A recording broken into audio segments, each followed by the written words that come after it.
So here's something Hollywood will never say out loud. The moment an actor gets enough money and enough clout to greenlight their own movie, that's actually when things can go catastrophically wrong. Not actors who signed onto a bad studio film and walked away with a paycheck while it tanked. The people on this list looked at their bank accounts, looked at a script, and decided they believed in it enough to put their own money on the line. And then they watched it crater. Some of these losses run into the millions. One of them exceeds $100 million from a single person's private fortune. And in nearly every case, the people involved had every reason in the world to think they couldn't lose. 2 Best Director Oscars: The Godfather, Apocalypse Now. If anyone in Hollywood had earned the right to say, "Trust me on this one," Francis Ford Coppola had earned it several times over, and that's exactly what made what came next so jaw-dropping. For roughly 4 decades, Coppola carried a passion project that studios kept passing on. A sweeping epic set in a fictional version of New York City, inspired by the fall of Rome, built around ideas he'd been developing since the 1980s. None of the major studios wanted to fund it, and that's when Coppola decided to go it alone. He sold off a significant chunk of his wine business, the revenue stream that had been funding his lifestyle for years, and poured approximately $120 million of his own money into production. That number isn't a rounding error. The production itself turned chaotic, with reports of constant rewrites, allegations of misconduct on set that Coppola denied, and a general atmosphere of turbulence that leaked into the press long before anyone had screened a single scene. Megalopolis premiered at Cannes in 2024 and landed to a divided room. Some called it visionary, most called it indulgent and nearly impossible to follow. And when it opened to general audiences, they largely stayed away. The worldwide gross came in around $14 million against that $120 million personal investment, which means less than 12 cents came back for every dollar Coppola put in.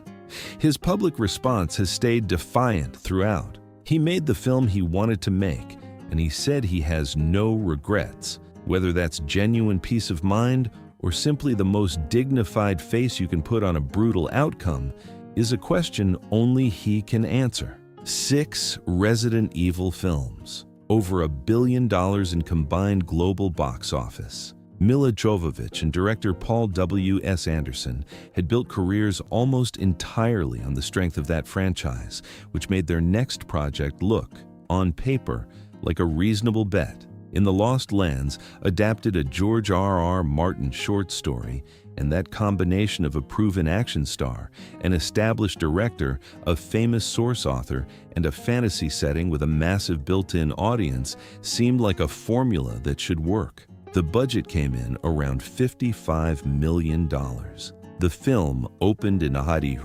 early 2025 and earned somewhere around $6 million worldwide, which meant the financial loss ran into the tens of millions before accounting for marketing. Critics handed it a 23% on Rotten Tomatoes and spent most of their reviews calling it visually underwhelming, poorly paced, and underdeveloped, like a rough draft that somehow made it to wide release without anyone stopping to ask hard questions. Once the Vanity Project label attached itself, the narrative became almost impossible to shake, and that framing raised real questions about what the next chapter looks like professionally for both of them.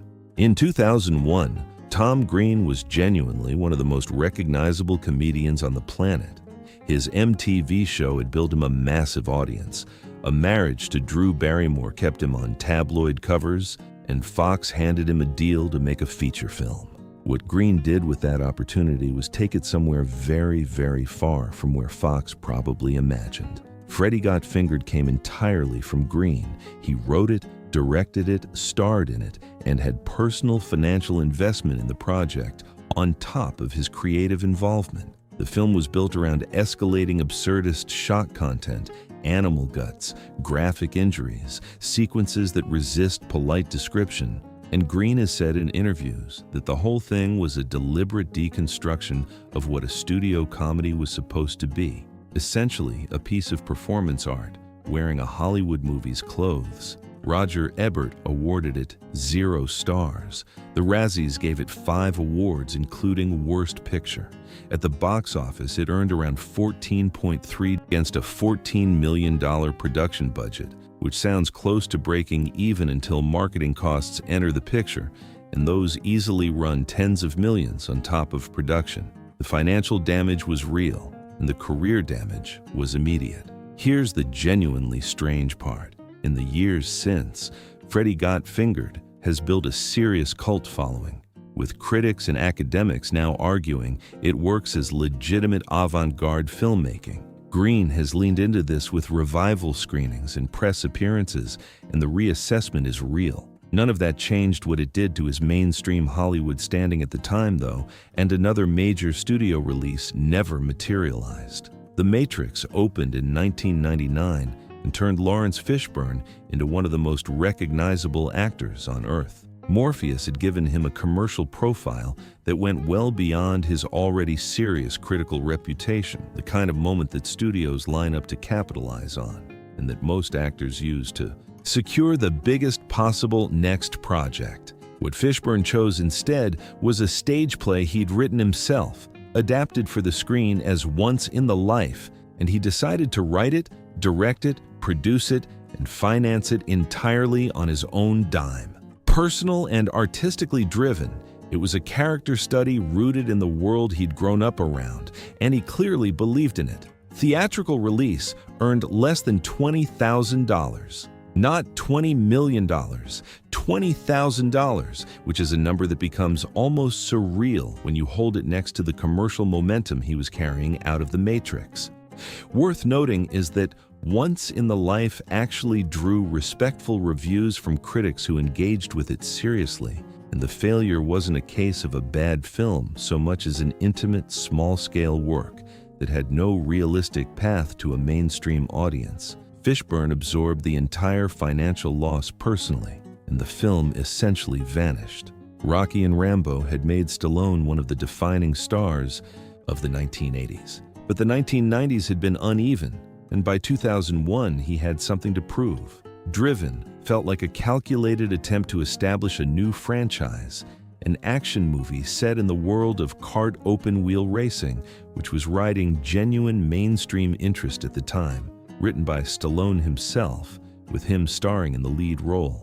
The production spent real money on location shoots at actual racing events and significant stunt work, and the combination of an established star riding his own vehicle should have generated some momentum.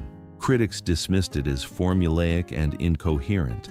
Audiences largely stayed away, and the personal investment Stallone had made both financially through his production involvement and reputationally as the screenplay's writer made the landing harder than a standard-for-hire performance would have. Driven cites as one of several stumbles from this period that collectively pushed Stallone toward the Rocky Balboa and Rambo comeback strategy he eventually used to rebuild his standing in the late 2000s. The racing movie itself has mostly faded from memory, and fading from memory might actually be the harshest verdict a film can receive.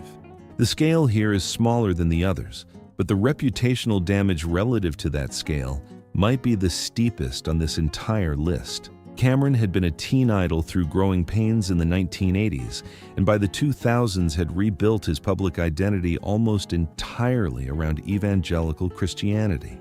His faith-based track record was genuinely strong. Fireproof in 2008 had earned nearly $34 million on a $500,000 budget, a return that most studio executives would struggle to match, and that success gave him real reason to believe the audience was there for his next project. Saving Christmas put Cameron on screen across a table from his brother-in-law, making the case that various Christmas traditions carry legitimate Christian origins, and it earned about $2.7 million at the box office. Marketing and distribution costs wiped out whatever profit that figure might have suggested. The film now sits at a 1.3 out of 10 on IMDb, which places it among the lowest-rated films the platform has ever recorded, and the Razzie for Worst Picture that year went to Cameron as well. The The mockery spread well beyond the usual bad movie conversation and became a kind of cultural shorthand for a certain flavor of self-congratulatory filmmaking. Cameron has continued working in faith-based entertainment since, but even within that specific community, the credibility he'd built took a real hit. And now, here's the one that ends differently. In 1997, Diesel was unknown, had been trying to break into the industry for years without traction, and eventually did what struggling actors sometimes do when the conventional doors won't open. He made something himself. Strays was a semi-autobiographical short film that Diesel wrote, directed, produced, and starred in, funded with roughly $47,000 of his own money. No distribution deal materialized. The money was gone. By every standard metric, Strays was a loss, and for someone without much financial cushion to absorb that loss, $47,000 was not a small number. Diesel submitted it to Cannes, where it screened and caught some attention, and that attention eventually found its way to Steven Spielberg, who was preparing Saving Private Ryan. Spielberg saw something worth casting. Diesel got the role, and from there, the career unfolded into Boiler Room, The Fast and the Furious, and a franchise that has generated billions in global box office. The $47,000 Diesel lost on Strays reads, in retrospect, as the best investment he ever made. But that's only visible from the other side. At the time, he was just someone who believed in himself enough to put his own money down and hope it opened something somewhere. What all of these stories have in common isn't a lack of talent or industry knowledge. Stallone, Fishburne, Coppola, these are people who had already proven themselves. What tripped them up was the assumption that audiences would follow them anywhere, into any project, on the strength of who they were rather than what the project actually offered.